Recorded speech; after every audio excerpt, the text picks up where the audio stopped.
আজি আমাৰ ঘৰৰ ফালৰ পৰা যিটো ৰাস্তা মেইন ৰোডলৈ যায়, এইটো দি গৈ গৈ আজি এটা ভিডিঅ' বনাবলৈ ওলাইছোঁ।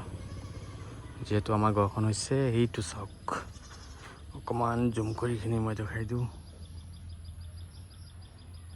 ঘৰখন আচলতে ঘৰতে মই নিজে নাথাকোঁ, সেইটো কাৰণে ঘৰখন অকণমান জংঘলেৰে ভৰি, জংঘল বুলি ক'লে নহ'ব, এইটো আমি এটা গাৰ্ডেনিং কৰিছোঁ, যিহেতু চব্জি এইবিলাক লগাইছোঁ।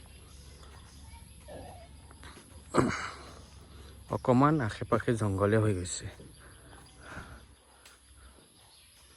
এখন ঘৰখন আচলতে দেউতাই বনাই থৈ গৈছিল। তেখেতে অকণমানো ঘৰখনত শুবলৈ সময় নাপালে। তেখেতৰ এটা সপোন আছিল, এখন ঘৰ বনাবলৈ। তেখেতে বনাইছিলে এই ঘৰখন। তেখেত আজি এই দুনীয়াৰ পৰা গুচি গ'ল। এয়া হৈছে ঘৰ। আজি মোৰ লগত আছে, এয়া হৈছে ইলহান।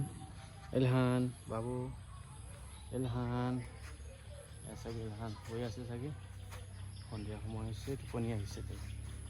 ইলহান চাই লোৱা অকণমান।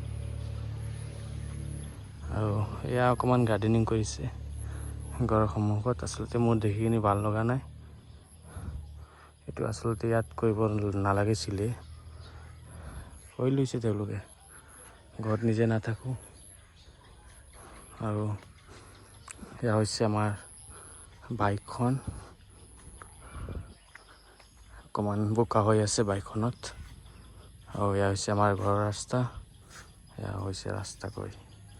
অকণমান বেম্বো আছে আমাৰ ইয়াত বেছি, সেইটো কাৰণে আন্ধেৰা হৈ আছে। Okay bye guys.